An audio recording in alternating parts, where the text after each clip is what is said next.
माझे नाव आरोही अमर पवार, तालुका कराड, जिल्हा सातारा. मी महाराजांना नमस्कार करून मुजरा करून माझ्या पोवाड्याला मी सुरू करत आहे. महाराजांची कीर्ती बेफाम होती, महाराजांची कीर्ती बेफाम.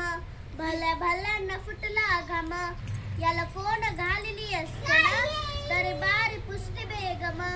बडी बेगम म्हणजे अली आदिलशाहची आई बर का. नजरेत तिच्या अंगार दरबार झाला गपगार.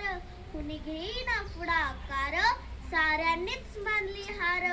इतक्यात एक सरदार उठला, बोलला हम लाएंगे शिवाजी को. आणि त्याने विडा उचलला, नाव तेच अफजल खान. हे नाव तेच अफजल खान. तिथं जाता जणू सैतान. खान बोलला छाती ठोकून, शिवबाला टाकतो चिडून. कौतिक झाले दरबारात, खान निघाले मोठ्या गुरमीते. त्याचं घोडदळ पायदळ, फौज फाटले बक्कळ. अंगी धातीचं बळ, पाहणारा काफी तळतळ. वाटेत त्याला चिडी ठेचीत खानाची सेना निघाली.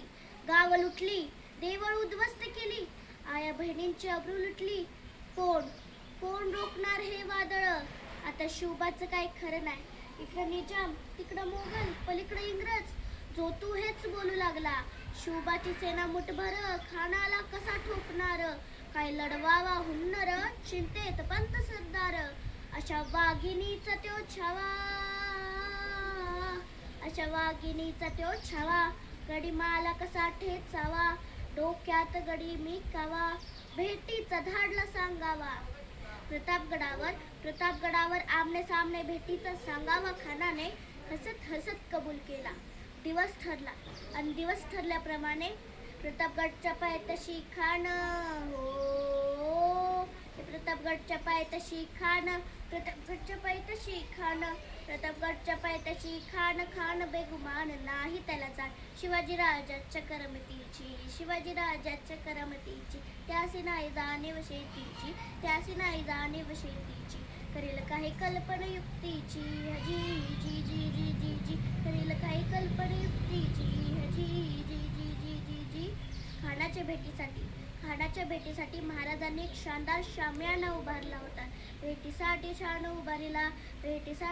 उभारिला नक्षीदार शामियानाला. खान डौलत डुलत आला. सय्यबंड त्याच्या संगतीला. शिवबाच्या संगती महाला.